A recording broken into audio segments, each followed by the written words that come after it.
Fala pessoal, tudo bom? Aqui é o professor Oswaldo e vamos então para mais um vídeo, nesse caso um vídeo encerrando o assunto sobre a gerência do escopo, que é a área de conhecimento que a gente está abordando no momento na disciplina. Os outros vídeos, pessoal, embora não foi eu que fez, né? Não foi eu quem fiz, nem os monitores, mas eles são bastante interessantes, né? São de especialistas na área. O link para eles estão lá no Siga, para que vocês possam ter acesso, e eu vou deixar também o link dos outros vídeos na descrição desse vídeo e no card, que vocês vão poder acompanhar no próprio vídeo, tá certo? Então vamos lá, eu vou falar um pouquinho, só recapitular o que foi falado nos outros vídeos, né, que foi falado sobre requisitos e a EAP, e eu vou querer me focar mais especificamente na linha de base do escopo, né? Não quero fazer um vídeo longo, então bora lá. Bem pessoal, como eu já tinha falado, né, os primeiros dois vídeos eles falaram sobre os requisitos, abordaram os requisitos. Bem, o que é importante que vocês entendam sobre requisitos, né? O projeto ele nasce para resolver um problema, né? Seja um sistema que vai atender uma determinada demanda, né, resolver o problema de alguém, dependendo do projeto, seja uma casa que tem que ser construída e etc. Então, para esse problema ser resolvido, né, existe uma série de necessidades que devem ser atendidas. Essas necessidades são as necessidades do cliente, que é quem está precisando que o seu problema seja resolvido. E é daí que surgem então os requisitos. Porque requisitos a gente pode traçar um paralelo como sinônimo de necessidades, né? Então na gerência de projeto, mais especificamente falando do escopo, esses requisitos eles são necessidades tanto do projeto como do produto. Necessidade do projeto como assim? Por exemplo, um sistema de software que vai ser desenvolvido, né, um projeto para desenvolvimento de um sistema de software, ele vai precisar ter determinadas fases, né? A fase de análise do sistema que vai ser desenvolvido, a fase de modelagem do sistema que vai ser desenvolvido. Então, isso são necessidades do projeto para que aquele produto seja desenvolvido. Por outro lado, como necessidade do produto, temos o exemplo de quantas funcionalidades aquele sistema deve ter, a plataforma onde aquele sistema vai ser executado, e assim outros exemplos podem ser citados também, né? Então, quando a gente fala de requisitos dentro do gerenciamento de projeto, a gente então tem que saber que tem toda a preocupação de requisitos do projeto e do produto, né? Isso foi falado também no vídeo que eu indiquei para vocês. E antes de falar desse detalhe que os requisitos são fundamentais para a gerência da qualidade, quero abordar alguns pontos sobre requisitos aqui com vocês. Vocês devem ter visto, acompanhando a aula, que quando a gente chega na parte específica sobre gerenciamento de requisitos, existe o que a gente chama de plano de gerenciamento dos requisitos e tem a documentação dos requisitos. Para que precisa de um plano e para que precisa de uma documentação de requisitos? O que vocês têm que ter ideia, pessoal, que o plano, né, esse documento, é um artefato onde deve ter todo o planejamento para você gerenciar esses requisitos, né? Então lá vai estar planejado, por exemplo, quais são os requisitos que precisam ser gerenciados nesse projeto. Tem os requisitos de negócio, tem os requisitos dos stakeholders, e aí entra toda a questão de requisitos funcionais, não funcionais e etc. Então, esse plano é onde vai estar todo estabelecido esse planejamento, desde o começo até o final do projeto, no que diz respeito aos requisitos, certo? Por exemplo, também, as técnicas que vão ser utilizadas para a coleta dos requisitos, os critérios de aceite que vão ser verificados para dizer se os requisitos foram validados da forma correta, né?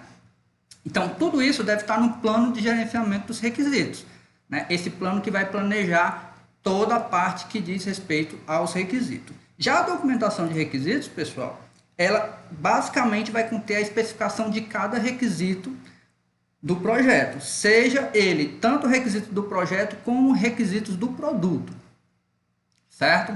E aqui cabe um adendo, falar um pouco também sobre a matriz de rastreabilidade. Essa matriz de rastreabilidade ela serve para relacionar os requisitos, por exemplo, o requisito que é dependente de outro requisito, e que se esse requisito sofrer alteração, provavelmente vai ter que ter um rastreamento do impacto daquele requisito em toda a documentação, porque isso pode impactar em artefatos que vão ser construídos ou que já foram construídos dentro do projeto, né? Então fique ligado, o plano de gerenciamento é o artefato que planeja só tudo sobre os requisitos dentro do projeto. A documentação de requisitos é onde está realmente especificado toda a questão de quais são os requisitos que vão estar presentes nesse projeto, certo? Ok, e aí, a questão da qualidade.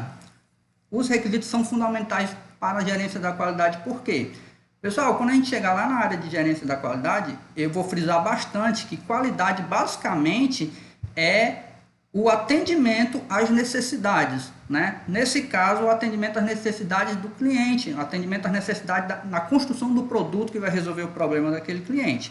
Então, nada mais justo que esses requisitos, que é aquelas reais necessidades, tenham que ser atendidas para validar a qualidade daquele projeto. E também, né, a qualidade do projeto, tal como a qualidade do produto. Beleza? Então, claro, quando chegar na gerência da qualidade eu vou falar mais sobre isso, mas fiquem espertos que requisitos são fundamentais para a gerência da qualidade, porque quando chegar na gerência da qualidade vão ter que ser verificados os requisitos, se estão de acordo com o que o cliente queria, os critérios de aceite e etc. Mas isso daí é assunto para mais para frente, mas fiquem ligados nisso daí. Então, basicamente, o que vocês viram nos requisitos foram isso. Claro que teve mais coisas, né? Tá lá no vídeo, mas eu só queria dar essas pinceladas aí, relembrar vocês, revisar bem rapidamente. E sobre a EAP, também tem um vídeo falando sobre a EAP, tá nos links que eu indiquei. Bem, a EAP, pessoal, ela leva em consideração os requisitos, né, que devem ter sido coletados antes da construção da própria EAP. Por quê? Basicamente são os requisitos que vão dar a noção do escopo do seu projeto. Lembrando também, né, quando a gente fala no escopo do projeto, também tem que pensar no escopo do produto, certo? Eu não vou me ater à diferenciação aqui, porque está lá na aula, mas lembrem-se disso. A EAP, ela contempla todo o escopo do projeto, já incluindo o escopo do próprio produto que está sendo desenvolvido naquele projeto, certo? Vocês viram que a EAP ela é uma estrutura que ela trabalha o gráfico, né? Ela é bem visual. Eu vou até mostrar um exemplo daqui a pouco para vocês. E, basicamente, o que você faz nela é decompor todo o escopo de forma que chegue nos níveis mais baixos e mais facilmente gerenciáveis, que é o que a gente chama de pacote de trabalho, certo? Então, um exemplo de uma EAP que vocês até encontram nos slides da aula, essa é a EAP do produto de software que está sendo desenvolvido aqui. Se vocês observarem, essa EAP está sendo desenvolvida como se fossem fases do projeto, né? A fase de requisito do produto, design de detalhe, construção, integração e teste. Isso daqui é um exemplo, certo? E cada um desses níveis mais abaixo aqui é o que a gente chama de pacote de trabalho, né? Esses pacotes de trabalho eles vão ser bastante úteis, inclusive posteriormente, quando a gente vai ter que decompor ainda mais esses pacotes de trabalho nas atividades necessárias para poder contemplar cada um desses pacotes de trabalho. Então, quando a gente chegar, por exemplo, na gerência do cronograma, a gente vai pegar esse pacote de trabalho, documentação de usuário, quebrar ele para saber quais as atividades são necessárias para poder se obter essa documentação de usuário, né? Então, a partir daí, você vai ter uma lista de atividades com base nesse pacote de trabalho e a partir dessa lista de atividades, você vai poder estimar quanto tempo vai durar essa atividade, quanto você vai precisar gastar para realizar essa atividade e quais os recursos que você vai precisar para a realização dessa atividade, certo? Mas de antemão, isso quando chegar nesse momento de estimar, que não é o caso aqui. O caso aqui é o momento da criação da EAP, onde você decompõe o escopo do projeto e é importante que você chegue até esse nível de pacote de trabalho, né? E aí, posteriormente, esses pacotes de trabalho serão bem úteis para o que vai vir no futuro, ok? Então, fiquem atentos com essa questão do pacote de trabalho. Eles são bastante importantes, eu gosto bastante de frisar esse detalhe. Os pacotes de trabalho dentro da EAP são os níveis mais baixos da EAP. Ok? Então, né, vamos partir então para a linha de base do escopo. Mas antes de falar especificamente da linha de base do escopo, eu tenho que fazer algumas considerações sobre linhas de base no geral. Certo? Então, bem, pessoal, o que é uma linha de base? Eu já falei algumas coisinhas por alto, já falei em outro vídeo, tem alguma coisa na aula, mas basicamente, pessoal, a linha de base é algo que serve para realizar comparações. Né? Dentro da gerência de projeto, a gente vai ver que a gente tem 3 linhas de base, daqui a pouco eu falo sobre elas, né? Mas para que serve cada uma dessas linhas de base? Para realizar comparações. Comparações com o quê? Comparações do que foi planejado com o que está seguindo na realidade. Certo? Como é que ela é utilizada? Né? Ela é utilizada, pessoal, basicamente para você fazer um monitoramento e controle do seu projeto. Lembram-se, né, que eu falei anteriormente que o projeto ele é todo planejado para que no momento que a execução estiver acontecendo, ele siga o que foi planejado dentro dos seus planos. Né? Esse é o processo, então, de monitorar aquilo que está acontecendo na real. Né? Se o que está acontecendo na real fugir do planejado, aí o gerente vai ter que intervir e entrar no que a gente chama de controle, que aí desencadeia toda aquela questão das solicitações de mudanças. Certo? Então, só para ilustrar aqui, vamos mostrar aqui um gráfico para exemplificar. Vamos supor que temos aqui essa barra azul que indica o que foi planejado. Por exemplo, um módulo do sistema que foi planejado para ser feito com 10 funcionalidades. E aí, no andamento real do projeto, no mesmo momento do que foi planejado as 10 funcionalidades, você observou que só tinham 8 funcionalidades desenvolvidas. Então, se você observar, o que foi planejado não está de acordo com o que está sendo realizado de verdade. Nesse momento, o gerente já está de olho, porque ele está sempre monitorando o trabalho do projeto, ele vai ver que precisa agir para controlar, certo? Então, esse que foi planejado é o que está na linha de base, certo? Isso que foi realizado é o que deveria estar seguindo a linha de base, mas por algum motivo fugiu do planejado. E por isso vai ser necessário, então, fazer uma solicitação de mudança para corrigir novamente o caminho que o projeto está seguindo. Então, basicamente, a linha de base serve para comparar. Né? Então, a gente tem um estabelecido na linha de base e o que estiver acontecendo na realidade deve seguir o que foi estabelecido nessa linha de base. Tudo bem? Então, pronto. Essa é a noção da linha de base. Ela serve para realizar comparações do que foi planejado e o gerente do projeto vai sempre ficar observando se o que está acontecendo na real está de acordo com o planejado. No projeto, no gerenciamento do projeto como um todo, existem basicamente 3 linhas de base. Né? A primeira que a gente vai ver agora é a linha de base do escopo. Outra é a linha de base do cronograma, que a gente vai ver posteriormente. E a linha de base dos custos. Certo? E não é coincidência, pessoal, mas se vocês observarem, isso daí forma o triângulo da qualidade. Né? Não é à toa que esses são 3 pilares bem importantes do gerenciamento do projeto.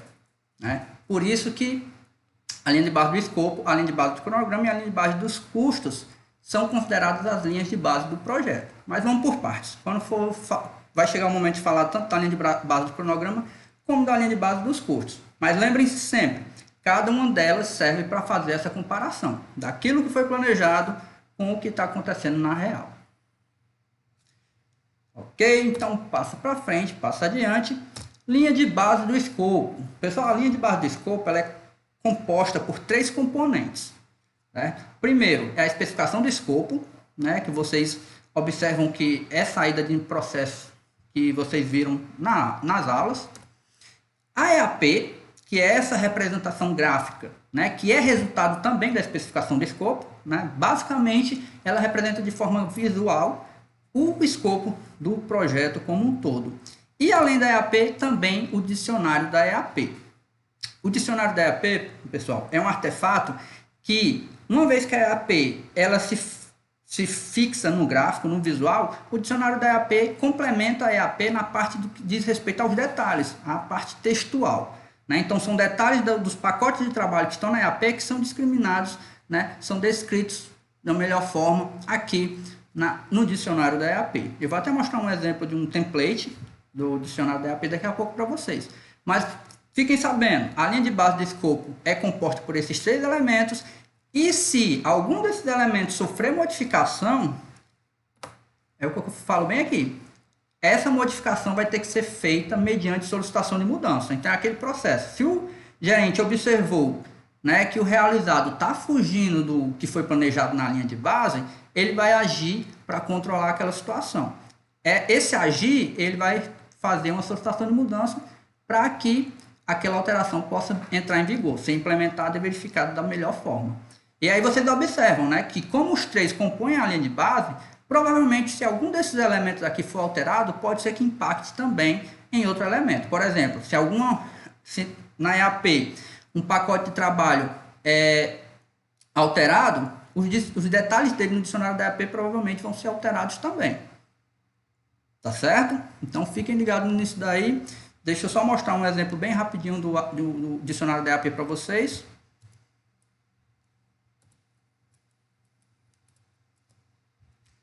Aqui, pessoal, aqui é um exemplo de um template de dicionário da EAP, né, preenchido aqui com exemplo.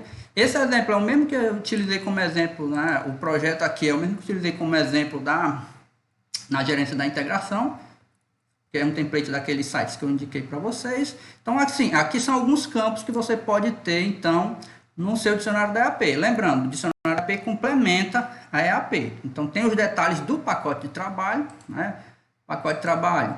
Por exemplo, definição do projeto, gerenciamento do projeto, contratação dos serviços. Isso daqui, pessoal, é aqueles menores níveis da EAP. Aí aqui entra a questão do que, tipo, critérios de aceitação, quem é o responsável por aquele pacote de trabalho, quem é que vai aprovar aquele pacote de trabalho, quem pode ser consultado em relação a alguma questão dentro do que diz respeito àquele pacote de trabalho e quem precisa ser informado. Essa daqui é o que a gente chama de matriz RACI. Certo? A gente vai falar mais sobre matriz RACI posteriormente, mas basicamente ela serve para indicar quem é o responsável pelo aquele pacote, quem é o aprovador, quem pode ser consultado, quem deve ser informado. Né? Outros campos que você pode encontrar no dicionário da EAP, lembrando, isso daqui é um template, certo? Claro que vai da necessidade real do projeto que você estiver gerenciando. Né? Decisões de fazer ou comprar, as previsões daquele pacote de trabalho, algumas informações relevantes, o status e comentários que possam ser incluídos. Né? Então, aqui um exemplo bem simples, só para mostrar para vocês como é que funciona o dicionário da EAP, para vocês saberem que ele complementa a EAP, que é aquela parte gráfica, aquele organograma, aquela espécie de organograma que vocês já conhecem. Tá certo? Então, pessoal, para não se estender muito, o que eu queria realmente frisar, né, nessa videoaula era em relação à linha de base do escopo. Né? Frisar com vocês que ela serve para ficar comparando o que foi planejado no escopo de acordo com a especificação do escopo, EAP, dicionário da EAP, com o que realmente está acontecendo em relação ao escopo no andamento real do projeto. Né? O gerente de projeto tem sempre que ficar fazendo esse monitoramento e controle com base nessa baseline ou linha de base, como a gente também chama. Tá certo? Então, pessoal, dito isso, se vocês tiverem alguma dúvida, é aquele esquema. Entre em contato, manda e-mail, fala comigo, com os monitores, que a gente esclarece as dúvidas de vocês. Tá certo? No mais, até a próxima, né? Próxima aula ou próximo vídeo. Valeu!